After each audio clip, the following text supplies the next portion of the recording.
Hello, everyone, and welcome to the 411 Ground and Pound MMA podcast, your weekly look into the wide, wacky, wonderful world of mixed martial arts. I'm Robert Winfrey. I am your host. Whenever you happen to be listening to this podcast, morning, evening, unholy early hour, because China. Whenever you happen to be listening, thank you very much for listening. Thank you however you find us. Again, there's no iTunes, like Apple Music, I think it is now. YouTube, Google Play, iHeartRadio, Transistor. I think we're on Podcoin. Pretty sure we are. Podcoin, if you happen to be going through that particular one. However you happen to have found us, thank you very much. Thank you for continuing to support the show and all the other great shows over at 411 Mania. You can also find our show there on just the straight-up website, 411mania.com. We are posted there every week. On the agenda today will be a review of UFC on ESPN Plus 15. Iffy card. We'll go over all of it. A preview of next week. Big one. UFC 242. I am excited. That is a genuinely great card. Kind of set to go. And, of course, news of the week. There were a couple of fight announcements. There was one fight announcement that happened a few weeks ago that I missed somehow. Mea culpa. And, that's other news of the week. Alright. I'm flying solo today. Jeff Harris, just very busy guy at the moment. Had to finish up a few other things. So hopefully he'll be back next week. I do enjoy talking to Jeff. And I hope you guys enjoy hearing from Jeff. I mean, if y'all... I'm not going to say I'd kick him off if y'all hate him, but, this is no one has complained, so I assume you guys like listening to him and listening to our repartee, sort of back and forth. So, alright. Anyway, hopefully he'll be back next week. Alright, let's jump into UFC on ESPN Plus 15, because I had to stay up all freaking night for that one. This was the UFC's return to China. They were in the city of Shenzhen. And, well, okay, the main event was short, but boy howdy. Weili Zhang defeated Jessica Andrade via TKO 42 seconds into the first round. This, for as long as it lasted, was kind of nuts. I picked Jessica Andrade last week. I said at the time that Zhang was very talented, definitely a part of the future of the division. I wasn't sure that she demonstrated the ability to deal with Jessica Andrade. And in fairness, I stand by that. If you look at the actual evidence we had, turns out the evidence was just profoundly incomplete in many respects. Andrade came out, pushed forward, walked into, after a little bit of exchanging, just a really nice straight counter right from Zhang that wobbled her. She fell forward. Zhang grabbed a tie clinch and proceeded to launch elbows and knees and more of the same until Andrade kind of got free, staggered back. Zhang followed up, punched her in the face again. She fell down along the fence. This is one of those, I wouldn't say maybe a top 5 clinch beatdown of all time, but it's probably top 10.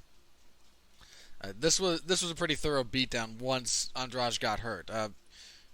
Again, this was a 42-second fight. There's not a ton that we can comment on. But there's a few things. One, I like the instinct from Zhang.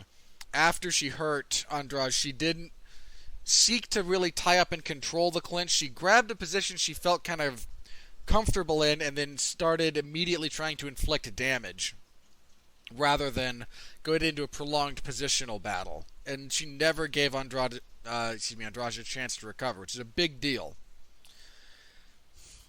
Like the knees from the clinch. A few of those elbows got towards the back of the head, but I don't know. It's a hard thing to police in real time. It really is. And I do wish referees were more consistent about it, because there's a few techniques that we might be able to get back into MMA proper if they were properly enforced. And I do wish that was more consistent, but again, some of these landed behind the ear, some of them were more towards the back of the head, and there's a bit of a gray area there, so I'm not trying to take anything away from Zhang, by the way. I'm just noting this is the sequence of events. This is the first Chinese UFC champion. She's the first Asian champion. I know Benson Henderson is his mother's South Korean, but he's American. So again, this is our first, Asian champion. And the crowd seemed to respond very well to her. This is one of those things where I'm not sure how big a star this is going to make her outside of maybe her native country. Because, again, this thing started at some stupid early hour. I'm not sure if there's a replay on ESPN Plus, or if you just have to wait the week before it will go into the archives and you can then watch it on demand whenever you like. But I do kind of question how many people actually saw this, which is a fairly large component. Again, big win, and she's been a star on the rise for quite some time, and she definitely rose to the occasion. As for what's next for her, it's a little bit iffy. Mark and I did some live alternate commentary for the main card, which you can listen to over on the Rattleton Broadcasting Network. And we kind of wound up at the end, spitballing a little bit. What do we think is next here? And Tatiana Suarez is definitely someone who needs to be in consideration. I know she's been a little bit inactive. She's been dealing with a couple of injuries, including her lingering neck injury, which is the same injury that wound up stopping her from being able to wrestle. Or she didn't make the Olympic team, but she was going to compete for the Olympic team, and some neck injury wound up putting a halt to that, which is something she's still kind of dealing with, apparently. She's talked about it before. So if she's in a position to fight, I think she's definitely a viable contender. Assuming, and some of this is based on how soon you maybe want to get Zhang back in the cage and fighting. You might, and there's the upcoming card, the last card of the year is actually in South Korea, and if you put, if there's a South Korean fighter in a title fight, Zhang's first title defense would make a great co-main event. But, there's a few things still kind of in the air about that. We don't know how soon they want her back in the cage. If you wanted her to fight again before the end of the year, that's kind of it. And even that's a bit of a fast turnaround. A 3-month turnaround kind of thing is relatively fast for fighting. So the other option, of course, being the winner of the upcoming fight between former champion Joanna Jędrzejczyk and Michelle Waterson. And, if Andrade had won here and Joanna won, then the rematch is obvious. It borders on self-evident because Joanna had so thoroughly schooled Andrade. Joanna against Zhang, assuming Joanna wins, and for the record, that is my pick. I don't know how that would match up because Joanna does great when someone is willing to be aggressive. That's really the fundamental key to her game, is a lot of activity and kind of countering you at every available opportunity. Anyone who kind of sits back and is able to really kind of measure her and what she's doing, Rose did it that way and had a lot of success both times. Rose just was not biting on anything she was doing, and then at moments of opportunity, closed distance and landed offense. Valentina Shevchenko was just having none of what... Funniest thing in the world, if you rewatch that fight, between rounds, and maybe they're just telling her this because that's one of the things she needs to hear, but Joanna's corner is telling her the fakes and feints are working. Valentina has no head movement.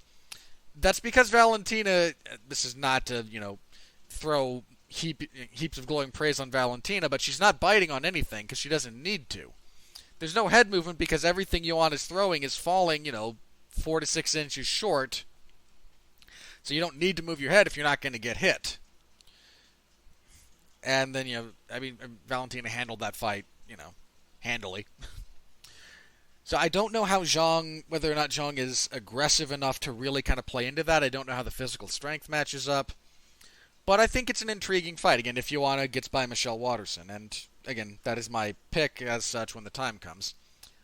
Conversely, if Waterson beats Jędrzejczyk, she'd only be the second woman at strawweight to do that. And given her recent run, I think you might go with her. And just give Tatiana Suarez another kind of building fight, because while she's a bit of a monster, she's also a bit one-dimensional. And a little more seasoning is not the worst. Is not going to be the worst thing in the world for her. You don't want to put that off too long, but a little bit more in the case of Tatiana Suarez, I don't think would be the end of the world. Sucks for Andrade. I don't know. She said after the fact that she would look forward to a rematch at some point in the future. She did not call for an immediate rematch, which, look, you get smoked in 42 seconds. Rematch is a hard sell, especially since she has no title defenses to her name. But Andrade is still a very good fighter. This is kind of the problem with strawweight at the moment. There's some really talented fighters, but you're also kind of running into the situation where you've got a bit of stagnation going on. I mean, if we look at it, okay, these rankings need to be updated a little bit, but you have Rose, who's maybe out of the sport, certainly out for a while. You know, if Rose is going to come back, Rose and Andrade, I could see happening as the next fight for both ladies. You have Suarez, you have Nina Ansaroff for some reason at number 3. I mean, she's had a decent run as of late, but boy, that's weird. Joanna Jędrzejczyk at 4. Claudia Gadelha at 5. That's a bit odd. Claudia's been really up and down lately. Michelle Waterson, Carla Esparza, Alexa... Again, you're seeing some of the younger generation start to make their move up through the ranks with Grasso, Marina Rodriguez, Cynthia Calvillo, Weili Zhang, obviously. I mean, she's the champion. Suarez, but there's still a lot of the, I hate to say old guard for a division this young, but the older guard. Again, you have Andrade, who's been around for a while. Joanna, Claudia, who's been around. Carla Esparza's been around, former champion. Waterson's a veteran. So again, there's a need for a bit more rapid turnover in this division and a bit more talent acquisition. But you can't manufacture talent. It manifests through hard work and opportunity, or it doesn't. But I mean, again, Andrade has fought a lot of the other top-ranked people already. On the plus side, Zhang hasn't. Zhang was coming off a win over Tecia Torres coming into this fight. And, I mean, her 4 wins in the UFC now are Andrade, most recently, Torres, Jessica Aguilar, who she submitted, and then Danielle Taylor, who was her debut opponent. So, why is Tecia Torres still ranked? Look, I don't have anything against Tecia, but she's on a 4-fight losing streak. You should not be in the top 15 at any division on a 4-fight losing streak. Ugh. I don't know who does these rankings, but I kind of hate them. So anyway, congrats to Weili Zhang. Really impressive win. She just kind of starched a woman who's a bit of a... Jessica Andrade is a tank. And Zhang just very rapidly beat the brakes off her. So, good on ya. Again, I don't know how soon they'll want to get her back in the cage. If they want to try for another one before the end of the year, it'll be December would be my guess. And I don't know. I don't know who's available to be an opponent for that. Somebody asked her, I have to mention this because this is the funniest thing. Someone asked her about fighting Henry Cejudo, because Cejudo is... I don't even know what to call him at this point. He's been making noise about, fighting women. And her response was, sure, if he gets a sex change. Like, you know what? Good on you. Ball's in your court now, Henry. That's the most perfect response to his stupidity that you could possibly have. So thank you for that. I needed that chuckle when I saw it.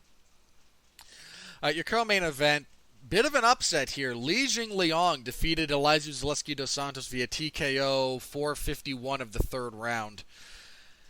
Really surprising from Dos Santos. He wasn't doing a lot of the stuff that normally finds him success. He was not leg kicking. A lot of his kicks were more the gimmicky stuff. He didn't box very well. And again, his boxing's never been great, but his punches just were not good here. Whereas Jingliang, a lot of movement, a lot of side kicks to the body, a lot of straight punches. That's inevitably what led to the finish. This is probably the biggest win of Jingliang's career. I mean, like I said last week, Zaleski dos Santos was wildly underappreciated. That's true. He was on a 7-fight winning streak coming into this. Think about that for just a second. You win 7 fights in a row in a tough division like welterweight, and you're rewarded with A, only the 14th spot, and B, fighting in China at, 5:30 in the morning Eastern time. It wasn't that, I don't think it was that early, but early in the morning Eastern time, and no one sees you get knocked out. Like, that sucks. That really sucks. If you're Dos Santos. Again, big win for Jing Liang. Don't know what he does next. You could probably give him...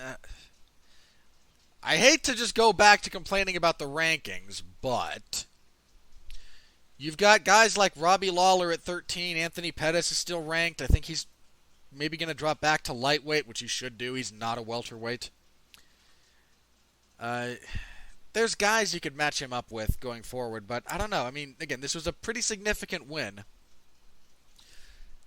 But I don't know. He's just never really been the guy that had a ton of momentum. And maybe he's finally, really hit his stride as far as that goes. But we'll have to see going forward. I don't know who he fights next. You could do Nico Price is fighting James Vick. You could fight the winner of that. I think that could have some implications. He could fight. Mike Perry fought Vicente Luque, which that win only got Luque 215. God, I hate the people making these rankings. I really do. I mean, for God's sake, Nate Diaz is ranked. Nate Diaz's only wins at welterweight in the last 10 years are Conor McGregor and Anthony Pettis. He's not a top 15 welterweight. What's the matter with you people? Ugh. I hate them all so much. Like that is just the dumbest thing. Anyway, point being, there's options for him, but I don't know that he's really going to be in a position to make a run up the division. Could be wrong. Again, he might really finally be putting everything together, and if so, good on him. Kai Kara-France defeated Mark De La Rosa via unanimous decision, 230-27s, 129-28. Predictably enjoyable flyweight scrap, if not terribly memorable. Kara-France is on a pretty good run overall. He's now 3-0 in the UFC. No finishes yet. But he hasn't lost a fight since 2016. He's on an overall 8-fight winning streak. Not bad for a guy who at one point had a 3-fight losing streak in much smaller promotions. So, yeah, good for him. Song Kanan defeated Derek Krantz via unanimous decision, 29-28 across the board.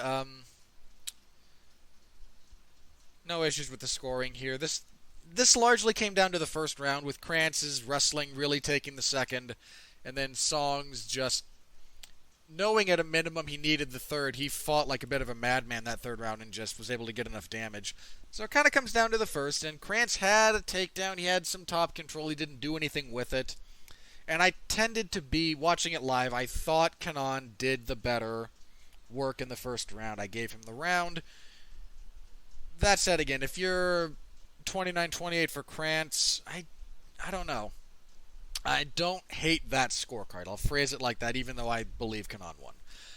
Mizuki Inoue had a successful debut. This was some bullshit scoring. Sorry, I try not to swear on this show, or at all.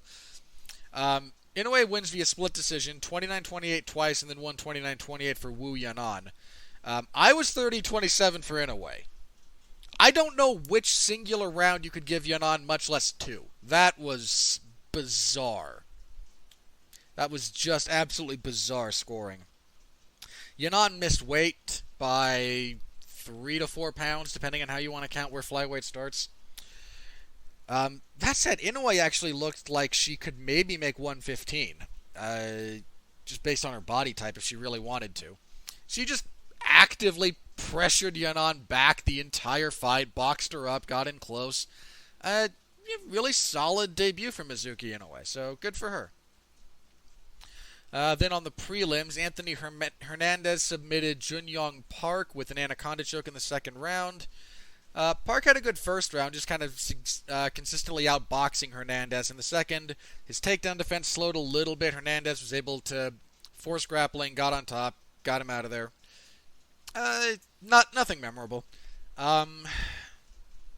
Okay, I need to point something out about some of these Chinese fighters, especially coming up, and some of them are only like going by by one name, and for some reason when they are listed, they're listed as having two, and I don't know, it's just weird. Because for example, here we have what he's listed at is Su Mutaraji. And I believe his name is actually like Sulamarji Mutaraj Su. Something like that. I could be mistaken. I know there's another guy we're going to talk about in a second that I believe that is true for. So I'm not sure how accurate some of these naming conventions are that the UFC is going with, or how they're listed in other places, because most websites that keep track of this stuff tend to list first and last names at a minimum, and if you're only going by one, and I don't know, it just kind of screws it up, so I don't know. Anyway, Su Mutaraji defeated Andre Soukhamthath via unanimous decision, 30-26, 30-26, 30-25. 30-25 is at least one generous 10-8 that I did not give. 30-26 is fine. Soukhamthath broke his left hand in the first round and never got back into the fight mentally. Never got a handle on the footwork of Mutaraji, who just kind of moved around and punched him in the face a lot. At light heavyweight, God, this fight sucked. Da Un Jung defeated Hadis Ibragimov via ninja choke / power guillotine 2 minutes into the third round. It's a crappy light heavyweight fight. I don't know what else to tell you. At lightweight, Damir Ismagulov defeated Thiago Moises via unanimous decision, 30-26 and then 2 30-27s.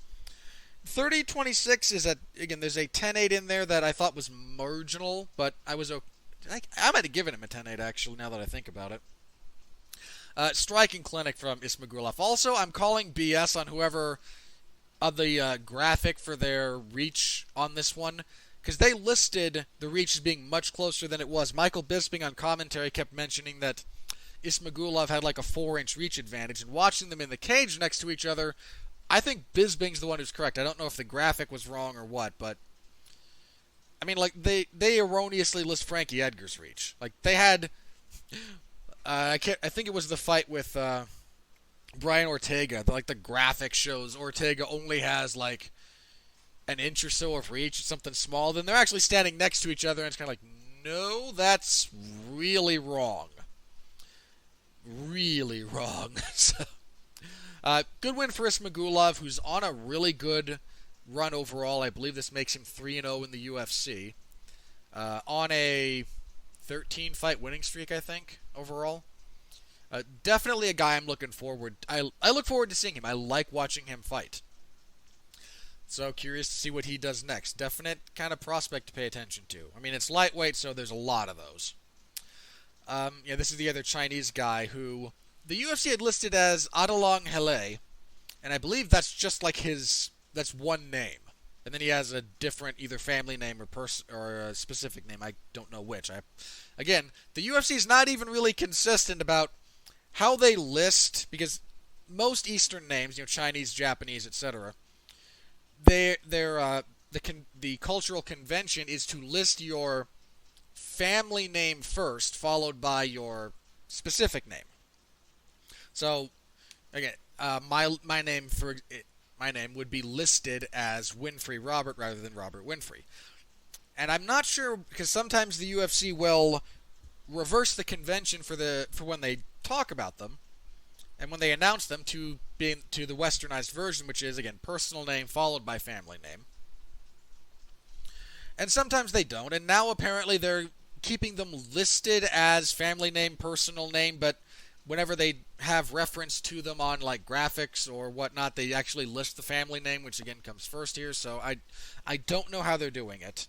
They're horribly inconsistent about it, and it's deeply annoying, so I don't... Anyway, Alatong Hele defeated Dana Batgarel via unanimous decision, 29-27 across the board. Another bit of scoring I violently disagree with. Uh, I don't think a 10-8 was called for at all. The one I think they gave him was the first when Alateng did get a knockdown. I mean, he won the round, but he scored a knockdown. But prior to that, he had been losing that round, not egregiously, but losing. And a knockdown is not enough to immediately get a 10-8 under the MMA scoring system.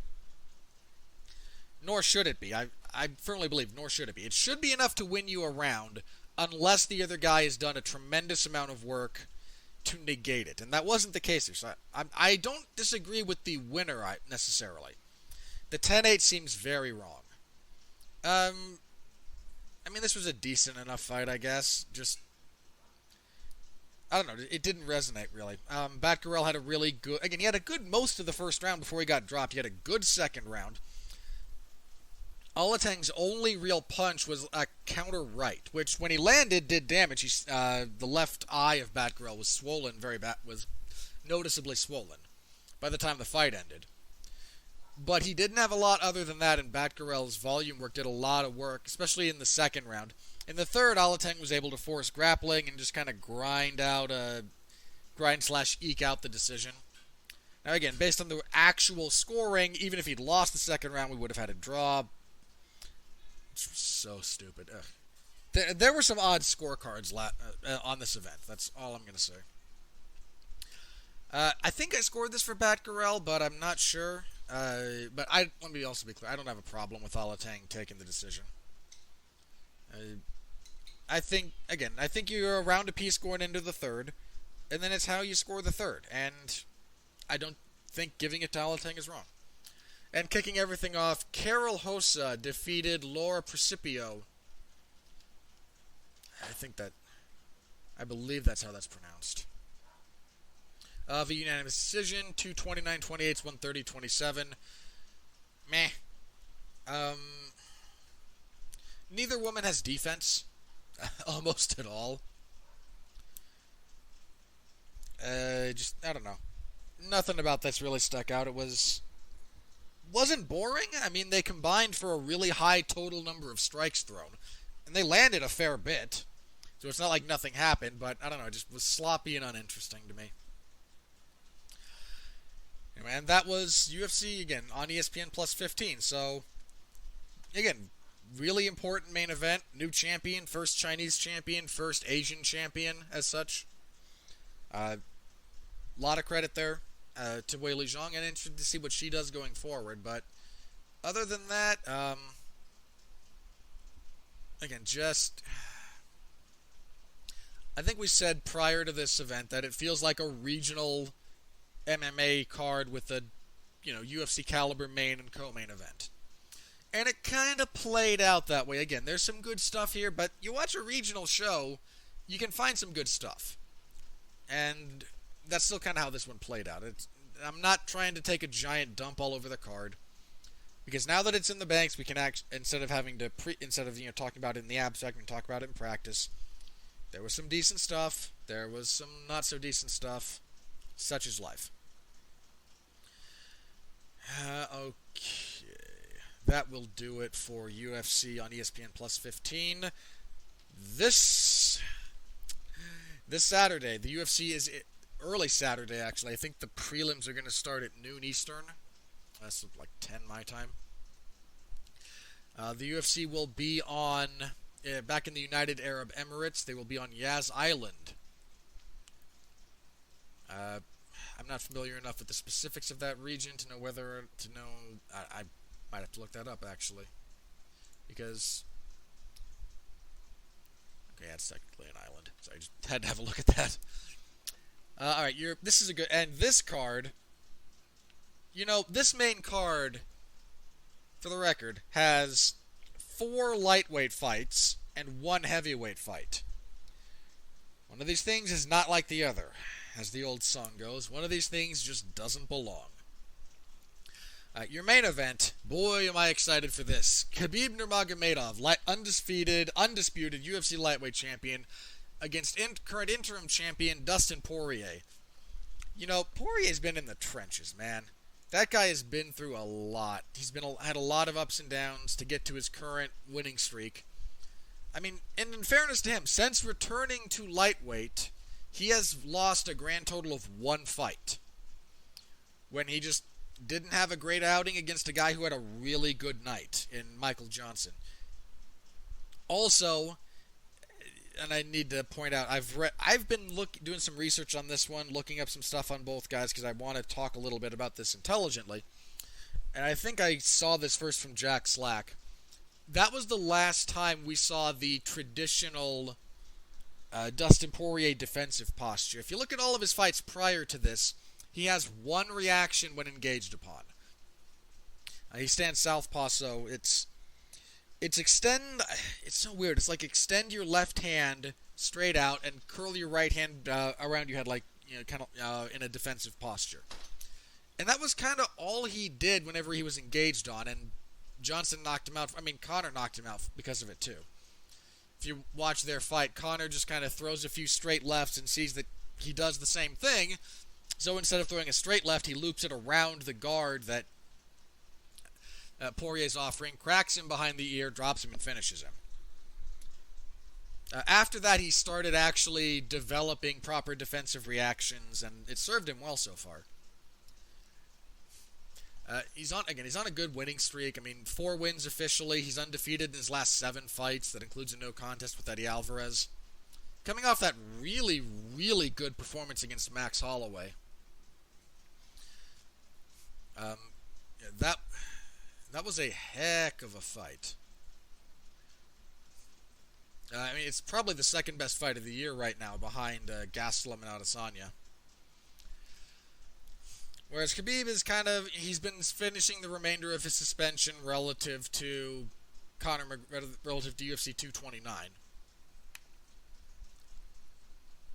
And he actually did kind of sit out a little bit longer, just in solidarity with some of his cornermen, who also got suspensions. I mean, look, if that's what he wants to do, that's what he wants to do. I can't put a gun to his head and make him fight, nor would I if I were given the option. It conflicts with a lot of my worldview and my personal ethics. Anyway, this is a really good fight. Dustin Poirier presents a handful of potential problems for Khabib. One is Poirier's power. Poirier is, and this is he has power. He's not much of a straight-up one-punch knockout artist. But he has power. And if he connects on you, you tend to be hurt. And he then is pretty good about not letting you off the hook. He also can wrestle and grapple. He's got in fact, that was the knock on him early in his career, was he's a good grappler who just gets sucked into brawls. And now he's become a much more polished striker who still has the grappling credentials and ability. So, again, there's some potential issues he poses. Now, there's a few things about this that... Look, I'm picking Khabib. I pick Khabib against the division. Now, I'm going to be wrong one of these times. And it's not that Poirier has no chance of success, but if I'm going to make a prediction at this point, I need a very compelling reason to pick against Khabib, and I don't have it here. I see ways for Poirier to win. Let me be clear about that. Part of it is appropriate forward pressure, because if you're too aggressive coming at Khabib, he just double legs you and dumps you rather easily. I'm also not entirely certain the degree to which Poirier is very effective moving backwards. Now, he's hurt some people when he's been on the back foot. That's how he hurt Justin Gaethje and led to that finish. He had just a really nice counter left to a leg kick. Gaethje tore his leg up, though, man. That was gnarly. Apparently, it literally tore part of his quad. He was able to kind of back Max Holloway off at times with some of his power, but that's also... It feels like it's somewhat contingent upon his opponent not only backing him up, but wanting to engage in fisticuffs for a little bit. And that's not the purpose of Khabib's pressure. Khabib's pressure is designed to get you either to the fence so you can't move away from him, or to just get you to overcommit coming back coming back at him. He's not really going to push forward and engage in a prolonged series of combination exchanges with you. That's really not what he does at all. And I'm not entirely sure about Poirier's ability to be under that kind of pressure and find the same level of success that he does against a striker who's trying to pressure him purely with striking. I might be wrong, but he also hasn't fought. I mean, again, if we look at Poirier's last few fights, Jim Miller, Eddie Alvarez, Anthony Pettis, Justin Gaethje, Eddie Alvarez again, and Max Holloway. All great fighters. In fact, all great fighters. In fact, 2 all-time greats in there as of right now, arguably 3. Again, so I'm not trying to knock his level of opposition, but none of them are wrestlers primarily, much less wrestlers near the level of Khabib.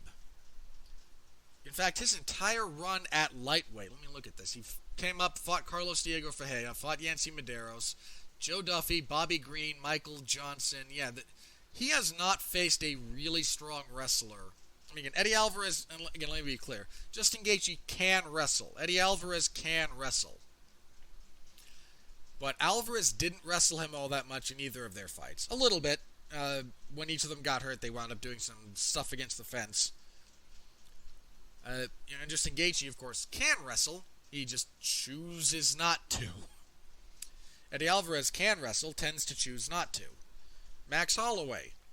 When I say Max can wrestle, it's definitely part of his skill set in the broader sense of wrestling. But I don't think Max has really looked for a takedown in his last, 3 years fighting in the UFC. And in fairness, that's not his game plan, that's not his skill set. I'm not saying he should change it. Max is wildly successful, the best featherweight in the world right now, and arguably the best featherweight ever. And some of the semantics between best and greatest comes into play a little bit there, but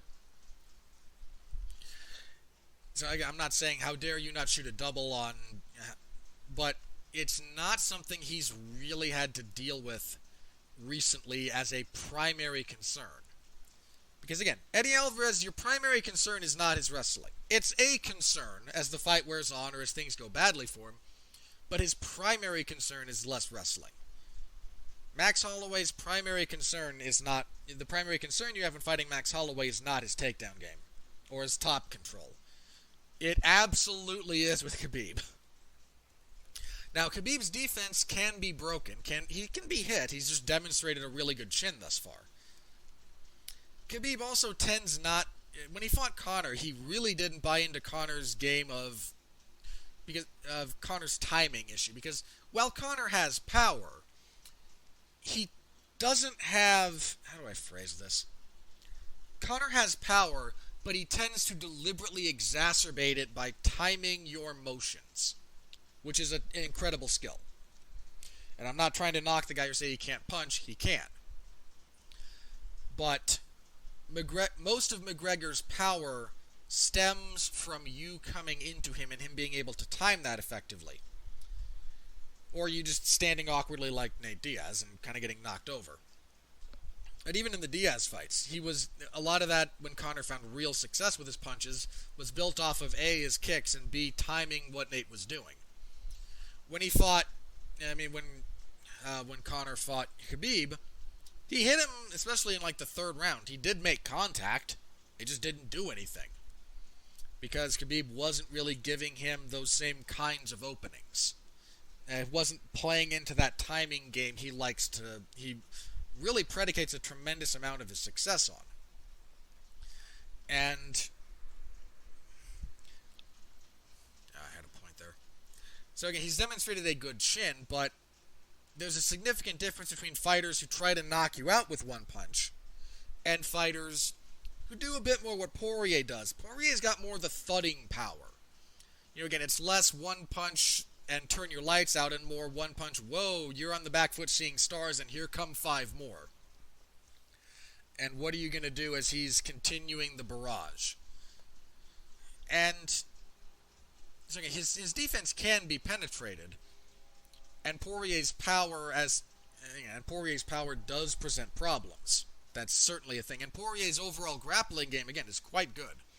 He hasn't demonstrated it a whole lot recently because he hasn't needed to. So they do match up in some interesting ways. The other thing that kind of might wind up playing into this is cardio. Dustin against Max kept a really high pace for 5 rounds between those two. He did fade at a few different points in time, and I think his power wound up bailing him out of a few situations. When he was a little bit, fading, and Max was starting to really kind of cook, and then he was able to find an opportunity to hit Max really hard and get him to back off. But he did fight at a high pace for 5 rounds. We haven't really seen that type of pace from Khabib. There's a line from Eddie Alvarez that still kind of sticks with me because I haven't seen it disproven yet. He mentions that he thinks you can only really wrestle for 3 rounds. And when I say wrestle, I mean really wrestle. That it's just so physically taxing, and it is, that you can't do it for 25 minutes. And again, to the best of my recollection, even wrestling heavy fighters, guys like Khabib. Watch Khabib and Iaquinta. Khabib doesn't wrestle for 5 rounds. He wrestles for about 3.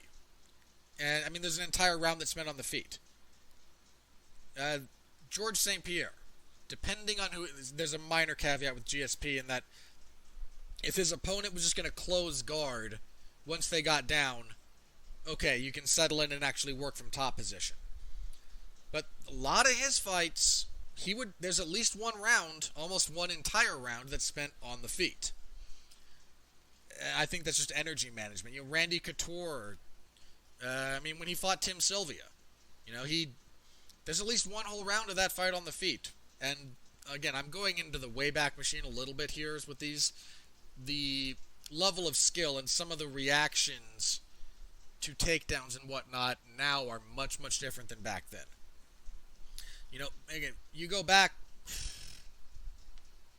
9 years, 11 years in the sport, you got taken down, you just closed guard.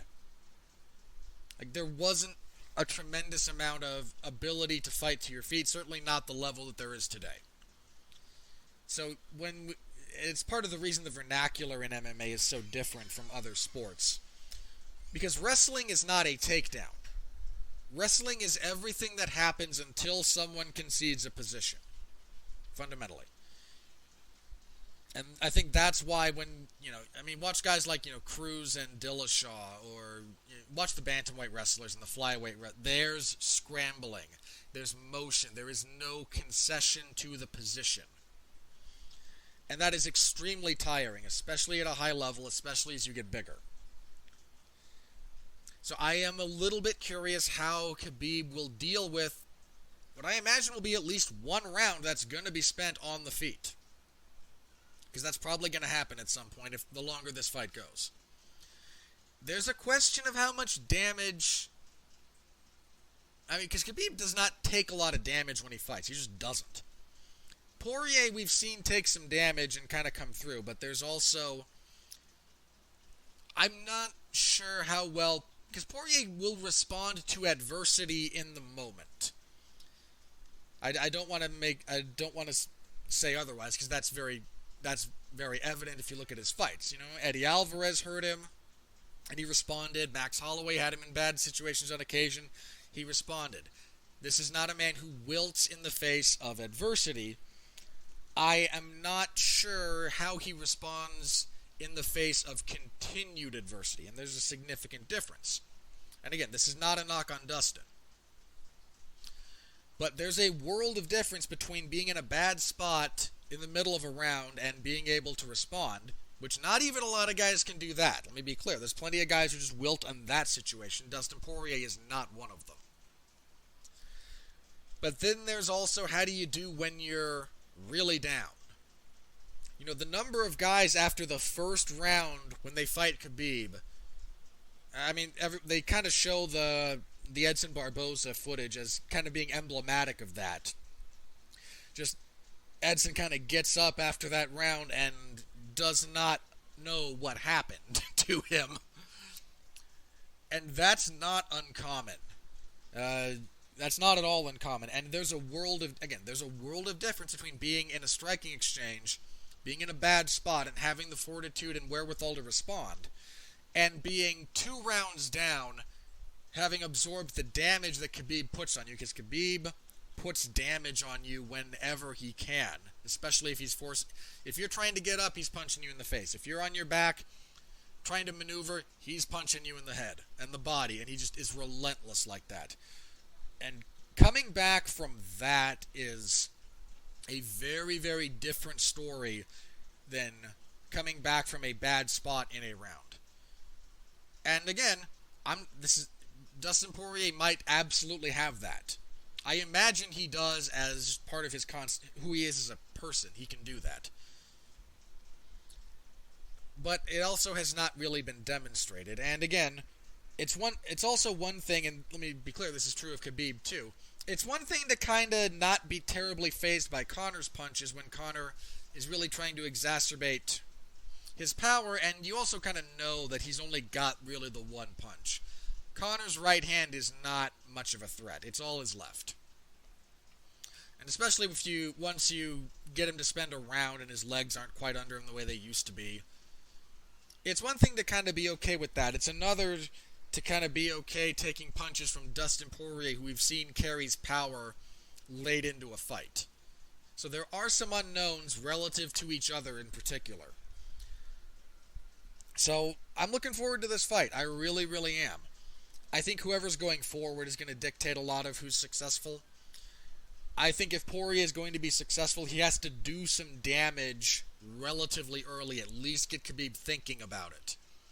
Because if Khabib just gets to do what he does, we know how that goes, and it is not well for everyone who's stepped in the cage with him.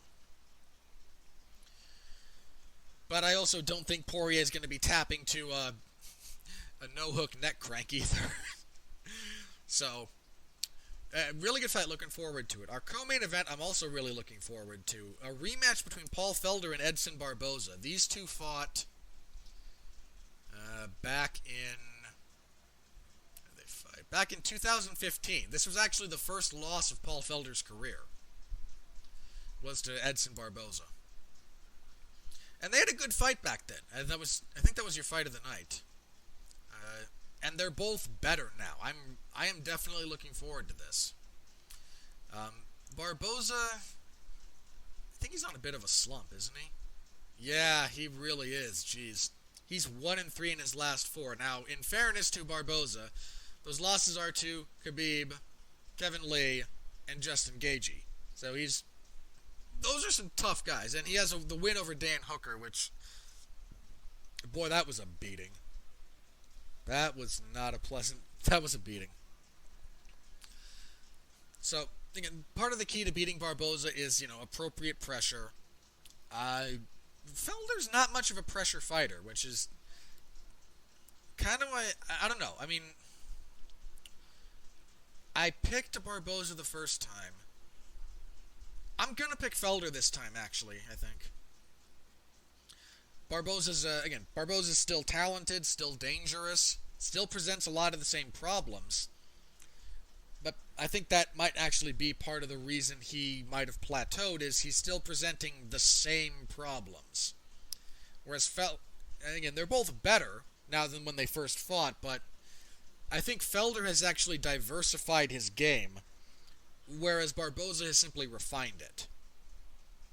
And refining versus diversifying is largely just a matter of personal preference. Sometimes you do just want to refine, sometimes you do want to diversify. I'm going to go with Felder here. Might be foolish of me. This might just be a stylistic matchup that favors Barboza, but I'm going to go with Felder. Alright, next up, another really good fight. Islam Makhachev, who's been on a bit of a tear, actually. He's 17-1 as a professional, the one loss being a knockout in his second UFC fight. I wouldn't say a flash knockout, but Adriano Martins is not with the UFC anymore, I believe. No, he is not. And so again, I'm not saying he had a decent run for a little bit though. So again, I'm not saying it's a flash thing, but it does not seem to be a consistent weakness. He's on a 5-fight overall winning streak. His fight with Arman Tsarukyan had a lot of fun wrestling in it. I mean, you do kind of have to really be into wrestling to enjoy it, but I am, and therefore I was. Did. He knocked out Gleison Tibau, submitted Kajan Johnson. Makhachev's really good. He's fighting Davi Hamosh, who's also really good. Hamosh has only lost once in his UFC run on a 4-fight winning streak. I expect a lot of really fun grappling exchanges out of these two. I'm picking Makhachev, but that could be a good... That's got some potential. Our lone heavyweight fight. Curtis Blaydes will fight Shamil Abdurakhimov. Curtis Blaydes coming off of that win over Justin Willis. I'd kind of forgotten that happened. I thought the last time I saw him was the Ngannou fight, but I can kind of remember the Willis fight now that I think about it. I mean, Curtis Blaydes is a weird guy because he's only lost to Francis Ngannou. Like, that's it. He stopped Alexei Oleinik. He beat Mark Hunt. He stopped Alistair Overeem. This is a talented fighter by every appreciable measure. But, I don't know. He never really seems to have... Again, the closest he got to real momentum was after the Overeem fight. And he followed that up by getting stopped by Francis Ngannou in the first round.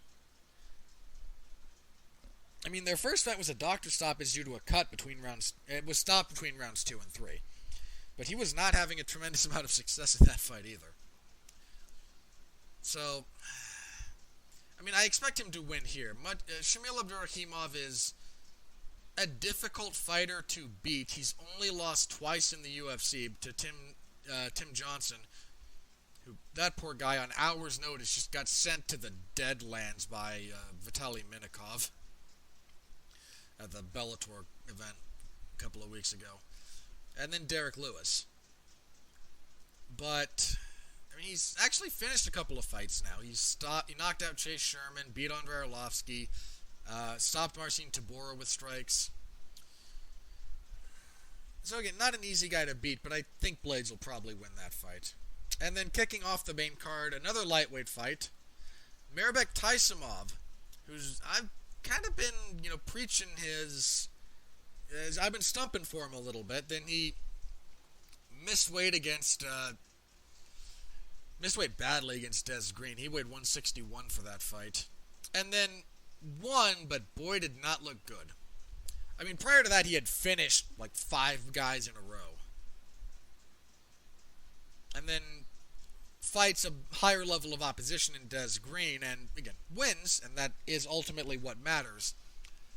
But does not look as good. Anyway, he's getting another step up in competition here against Carlos Diego Ferreira. Ferreira coming off the win. He missed weight too. Good grief, man. Missed weight when he fought Rustam Khabibulov, but is on a 4-fight winning streak. Again, this is a pretty big step up for Taisimov. I'm going to pick him, but but I can see Ferreira winning that one. I can absolutely see how he could win that fight. Alright, on prelims. The preliminary card is going to be simulcast on ESPN Plus and FX, apparently. Joanne Calderwood will fight Andrea Lee. This is actually a good fight, and I think the winner may not be the number 1 contender necessarily. Both ranked. Where are they ranked? Andrea Lee is 6, Calderwood is 5. The winner might actually be the number 1 contender because the women's flyweight rankings, for some reason, have Jessica Ai at number 1. Now, look, I know that she did technically beat Caitlin Chookagian, but she got so violently knocked out that you cannot have her as the number 1 contender. I've gone back and forth on how ranking should be done. And I've kind of come around to Luke Thomas's point. I'm not sure... How do I phrase this? I'm not sure how much I agree with it, necessarily. Again, if we were to take the totality of his position point by point, whether or not I'd agree with every point. But the fundamental purpose of rankings is to determine the next most deserving challenger to the champion, not determine the rankings for who are the best fighters in the division as such. Because if you do that, then they don't actually serve the purpose they're intended to serve. So Jessica I should not be the number one contender. Liz Carmouche still sits at number 3. You have Caitlin Chookagian at 2. Chookagian is probably the next most deserving, and will probably wind up getting the next shot. That will be hilarious, by the way. Watching her just shadow box in front of Valentina. Jennifer Maia at number 4. Maia's been a bit iffy on her weight, though. Then you have Calderwood and Lee. So, if Calderwood or Lee comes out of this fight with a spectacular performance and generates some momentum, they might be the next title challenger. So, relevant fight. I'm leaning towards Andrea Lee, but these two should have a pretty decent MMA style striking fight. At featherweight, Zubaira Tukhugov will fight Lerone Murphy. This can't have been the original fight. This was the original fight based on all available information. Wow. Okay, Tukhugov is coming off the loss to Renato Moicano, the split decision loss. Tukhugov has a bit of potential. I'm going to go with him over someone I know nothing about. At women's bantamweight, Liana Juja. I'm going with Juja, but if she's... I need to see where she's from. I imagine Brazil, but I want to confirm, because if it's Brazil, I'm going to go with Juja and just leave it at that. No, she is from Georgia. I do not know how that would be pronounced then. I'm gonna, for the purposes of conversation, stick with might be Joja. So I'm going with Joja until I hear otherwise. She's fighting Sarah Morris. Morris has 1 win in the UFC. Jeez. Okay, 2. She has 2. Sorry, I missed that. But on a 3-fight losing streak, and Joja is 7-2 overall on a 5-fight winning streak. Yeah, 5. I'm actually gonna go with Joja there. At lightweight, we have Ataman Izatar against Timu Pakalin. Izatar is Moroccan. He's fought in the UFC before, yes? I want to say he has, actually. No, there's a Moroccan, I think, heavyweight who's fought in the UFC. That or a featherweight. I know there's another Moroccan fighter. I can't remember who it is. My apologies. Anyway, Izatar and Pakalin is 8-2.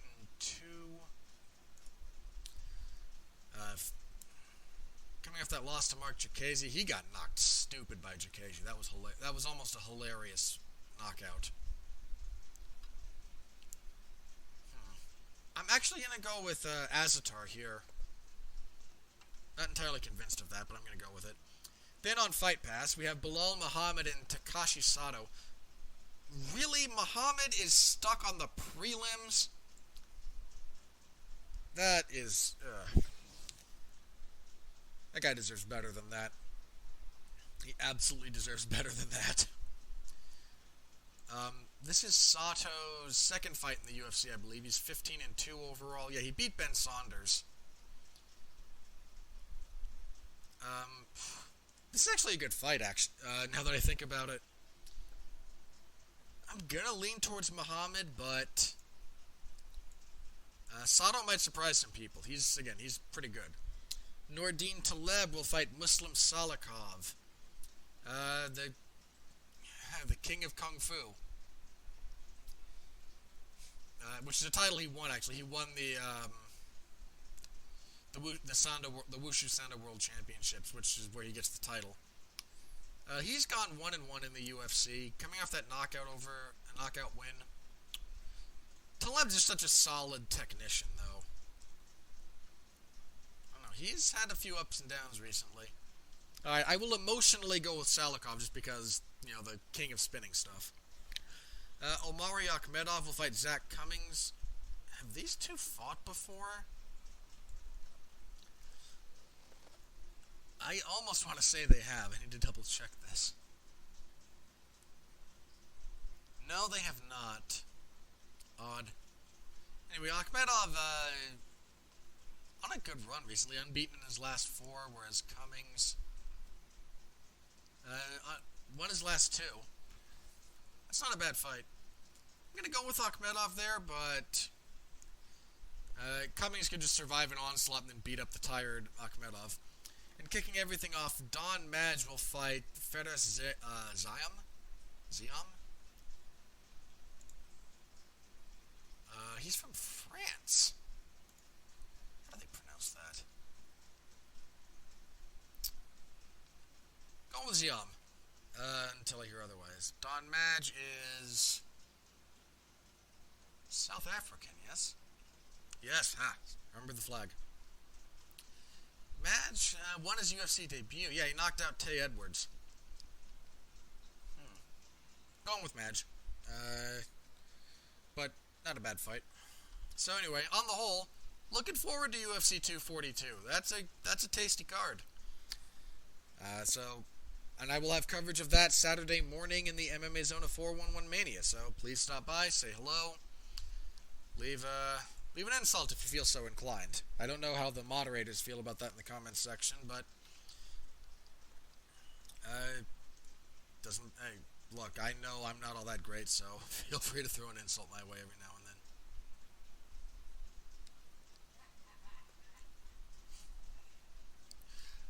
Alright, so again, stop by, deeply appreciated. Okay, let us jump into news. You know what? Let's just start with the sad news. BJ Penn got into apparently a bit of a drunken street fight that then spilled into a bar, and when it was in the street, he got not badly hurt by he got knocked out for a second. Followed the guy into a bar apparently and resumed the fight. There's some video of him with full back mount pounding on the guy, but I don't know, man. I mean, what is there to say at this point about BJ Penn? I don't know what to say. I don't know what I can say that I haven't already said. I said from a purely meritocratic standpoint after the Clay Guida fight, he shouldn't be fighting. And a few people pushed back on me on that one. And look, this isn't a giant haha I told you so, because I was purely talking about the merits of his fighting. But I'm going to go ahead and say, you know what? Yeah, I did kind of tell you so. And I'm not the only one. He should not be fighting. And I don't just mean in the UFC. I mean, sure, not a UFC level fighter, that I believe is demonstrable. Actually empirically provable. I don't think he should be sanctioned to fight at all. I mean, this is a hard thing to kind of really parse out because plenty of people who have done horrible things in combat sports still get licensed to fight. I mean, Mike Tyson springs immediately to mind. He is not the only one. I mean, for whatever you want to feel about some of John Jones's behavior, combat sports do not attract the most morally upstanding, stable human beings. Just doesn't. Not to say that there aren't morally upstanding, stable human beings in the profession. There are. But let's not pretend that it doesn't also attract, and given what we have now come to understand about head trauma, in some respects create the unstable ones. If you're 40, and look, I take a dim view of drunken brawling when you're 20, but I at least understand it. I mean, again, I don't think I'm of the opinion life's better off absent the consumption of alcohol, but hey, that's just me. I'm not saying you can't drink. I take a dim view of people who do stupid stuff even when they're in their 20s. I managed to avoid doing it. In fact, millions of people manage to avoid the stupidity of their doing stupid things in their 20s. That said, plenty of people engage in it. And I at least can intellectually understand how that happens. BJ Penn's 40. drunken street fights, or street fights at all when you're 40, absent actual self-defense. And we don't know how the fight started, but given how it plays out, I find it hard to believe that this was entirely self-defense on the part of BJ Penn. I might be mistaken. Evidence might prove me wrong. Based on everything we have now, that's where I've landed. It's not a good look, especially when you start considering some of the things his, I believe, ex-wife has alleged. And again, it's just allegations. But they have been made, and they need to be investigated. That is my stance on this. He was accused of, threatening someone with a machete. Like, this is a man who needs help on various levels. He should not be fighting professionally. This is, if we can't get together and understand and come together on this point, at this point in time, what are we doing? Like, if you're a regulatory body, how do you give this guy a license? And it's not just the fighting, it's not just the street fight. It's partially that. It's the totality of it. If governing bodies exist to provide regulation and to be a stopgap against the worst impulses of unfettered exploitation, and they're not going to stop BJ Penn from fighting, you are not actually serving the function of your creation. This is why you exist literally for, maybe not for the sole purpose, but within your purview is literally stopping people from fighting who should not be fighting. And if you're not actually doing your job, what purpose do you serve other than collecting a paycheck and further bloating government spending? And I say that not just because that's my political leaning, these are actual government bodies. If you're a non-governing body doing this and this is part of your purview, I have a complete, then elements of my point would be the same. My language would be different. I don't know what we're doing, guys. I mean, Mark Raimondi, I think, in his op-ed had a closing line where if you're going to encourage or enable BJ Penn to continue fighting professionally, you're actually encouraging an active tragedy to play out in front of our eyes. And I think that's true. How do you think this story ends if we keep going down this road? If nothing else changes, how do you think this ends? Because it is not well. Something has to fundamentally change. And at a bare minimum, and I'm not saying, the man needs to be committed, but at a bare minimum, he is not fit to fight for money. We've just reached that point with BJ Penn.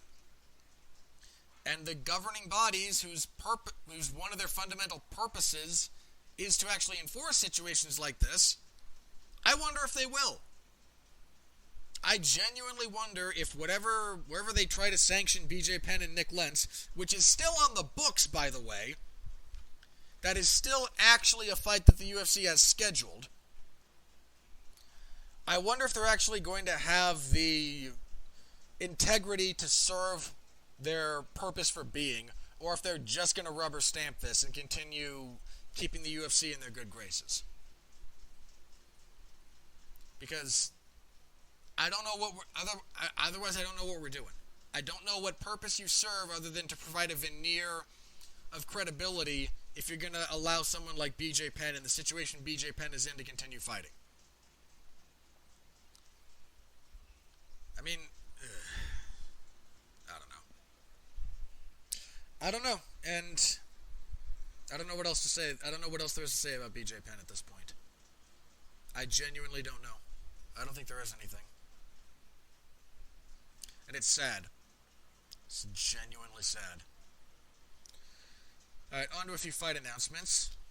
Happier news. The UFC announced, this was a couple of weeks ago, but I think I missed it for whatever reason.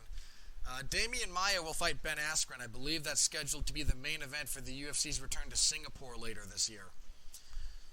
If you're into grappling and mixed martial arts, that's a great fight. There's some real points of conflict. There's some real positions that each man approaches differently that I think will be potentially interesting. If you're not interested in in how MMA grappling plays out, this might just wind up boring you to tears. And look, especially if you're on the more casual side of the fan base, this is probably not going to be a fight for you.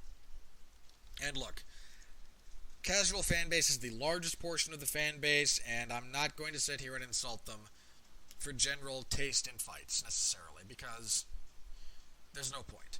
And let me be clear, casual has become through overuse, it's lost part of its meaning. There are people on Twitter who will, call Grabaka Hitman a casual. What the actual F?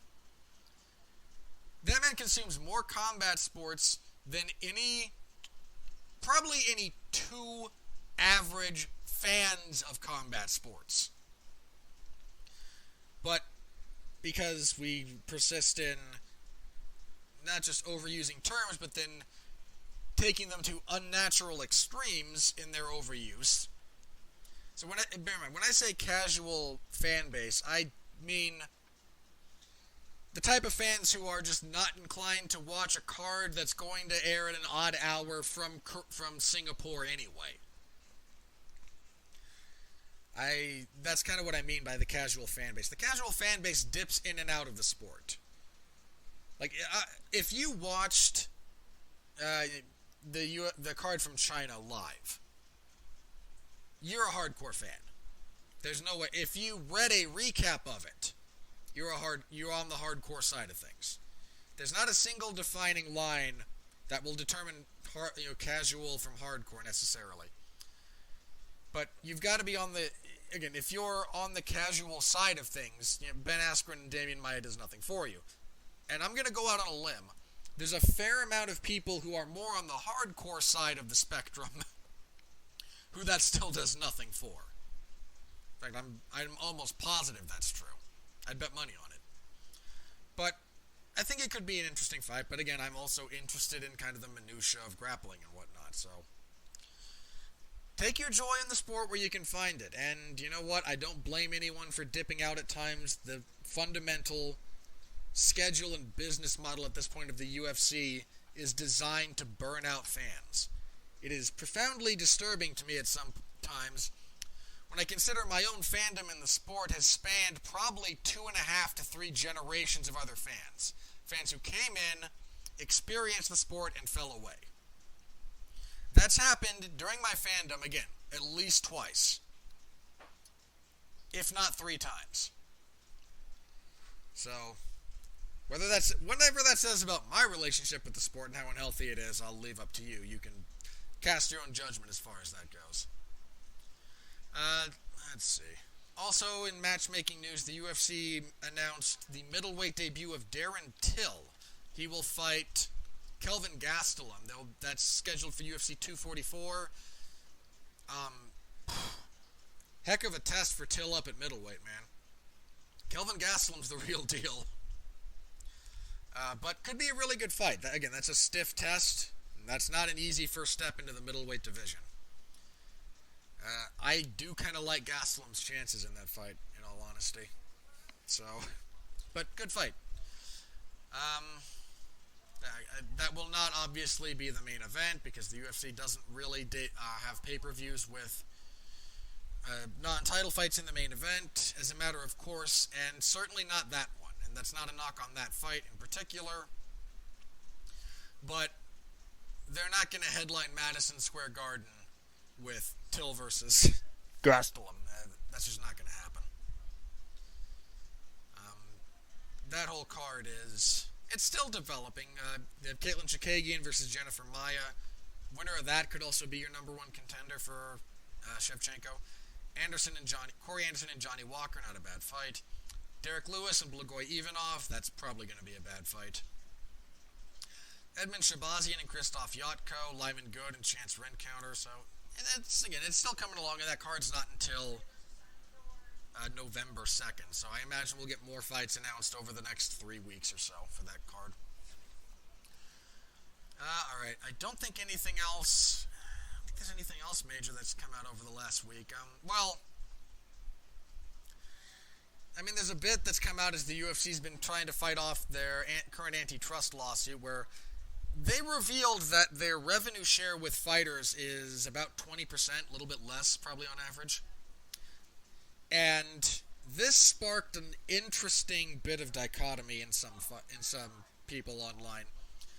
The people who were saying for years that it can't possibly be as low as 20%, we're now saying 20% is fine. Look at McDonald's. They pay about 20% of their revenue to their employees, which is probably about accurate. There's two reasons that particular analogy does not hold up. One is the actual employee status. McDonald's employees are employees. Fighters are not employees of the UFC. Two, the employees at McDonald's are not the product. The food is the product. The employees facilitate. The employees there facilitate. They partially create. They partially whatever they, be they cashiers or cooks or whatever. They facilitate the consumer acquisition of the product. The fighters are the product. That's what the UFC is selling. They're not. Again, the fighters don't show up and collect a weekly paycheck. The fighters don't set up the cage. The fighters are the product the UFC is selling. And that's so again, comparing the worker and the cashiers at McDonald's to the fighters in the UFC is not an accurate comparison. Comparing the food at McDonald's to the fighters is a more accurate comparison. And how much of their revenue does McDonald's spend on their food products? Because I would guarantee it's north of 20%. I would guarantee it. I haven't seen McDonald's revenue charts lately, but that only seems to make sense. Fighters are not they're not employees, and whether or not they should be is an unsettled issue at this point. I tend to be of the opinion that we have reached the point where they qualify as employees of the UFC when fighters are signed to the UFC. Not all fighters are employees of the promotion. Just like I think not all professional wrestlers are employees of whatever organization is hiring them. Again, if you're working for the WWE, I do believe you're an employee, just based on categorization. If you're working on the indies, you're probably an independent contractor is probably a more appropriate status. Not so much when you're in WWE.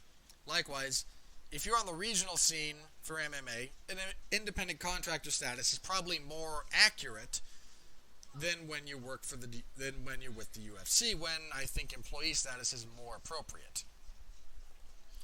Now, I might be wrong, and the National Labor Relations Board might disagree with me if they ever have to examine that, but that's where I sit that's where I sit at the moment.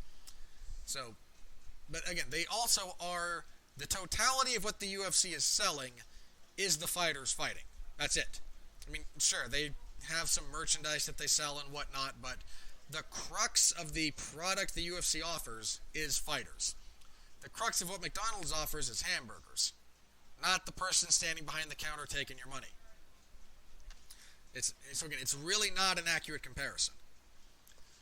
And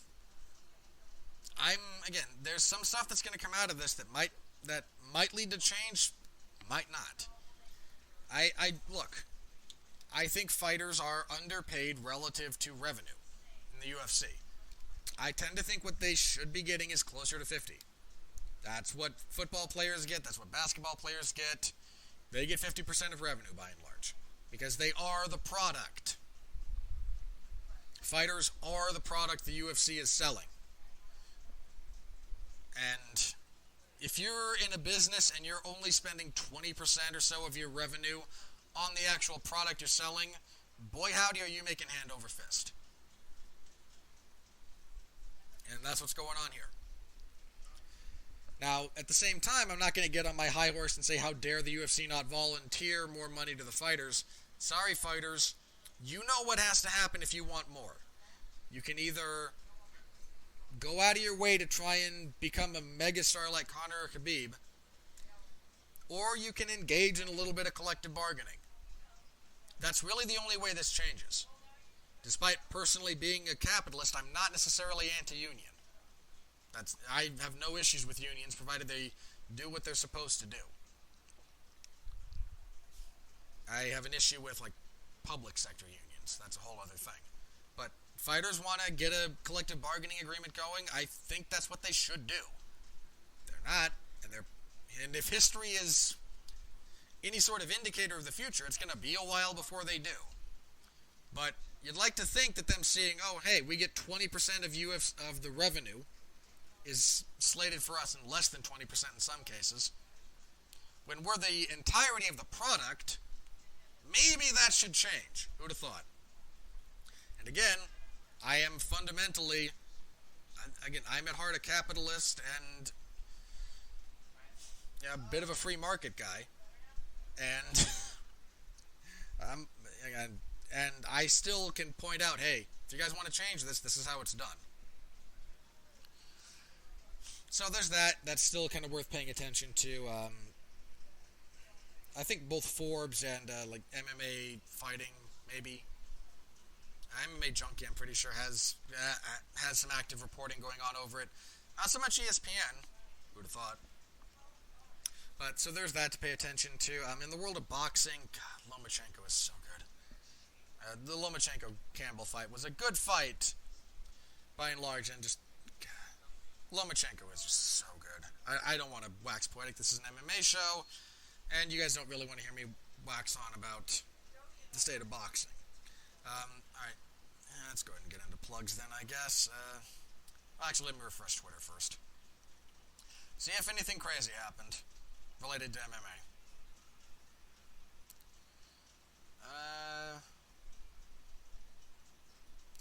I do not see anything new, so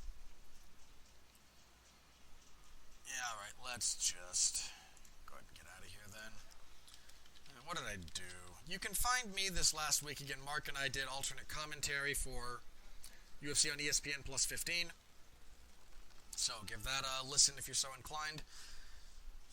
This Tuesday, Mark Radulich and I on the Radulich and Broadcasting Network will be doing a TV party for Season 3 of Hannibal, which makes me sad because I missed that show.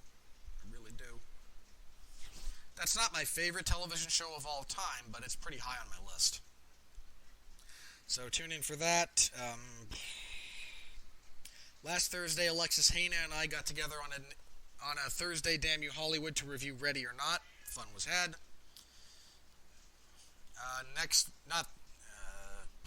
This week will be that. Week after that will be It Chapter 2.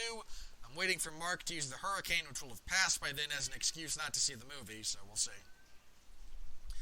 It would be poetic justice that he missed the first one, missed Chapter 1 due to a hurricane, and would miss the second for the same reason. But I also have to give Mark grief about, being a giant scaredy cat about horror movies. So, look forward to that in the near future. I think that's it for me, actually. And then again, next week, Saturday, coverage, and I think we'll be doing the same thing. We'll have not live, but alternate commentary for the main card of UFC 242. That ought to be, again, my brain has not yet melted while trying to do it. My written coverage does not seem to have dropped off in quality.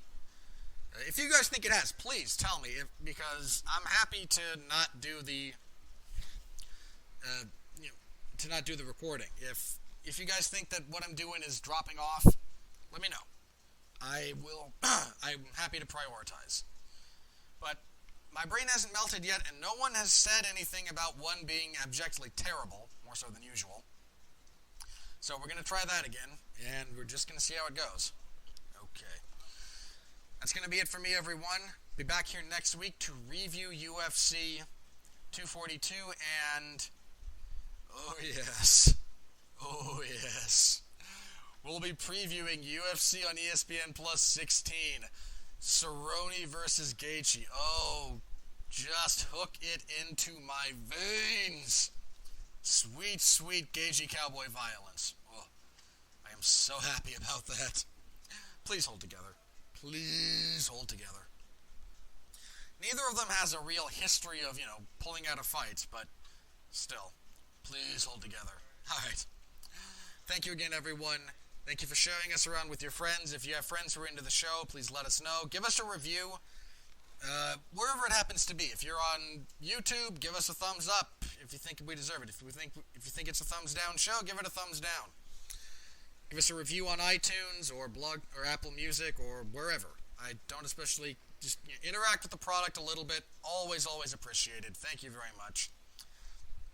I'll see you next week. Until then, stay safe out there, and please continue to be well, be safe, and behave.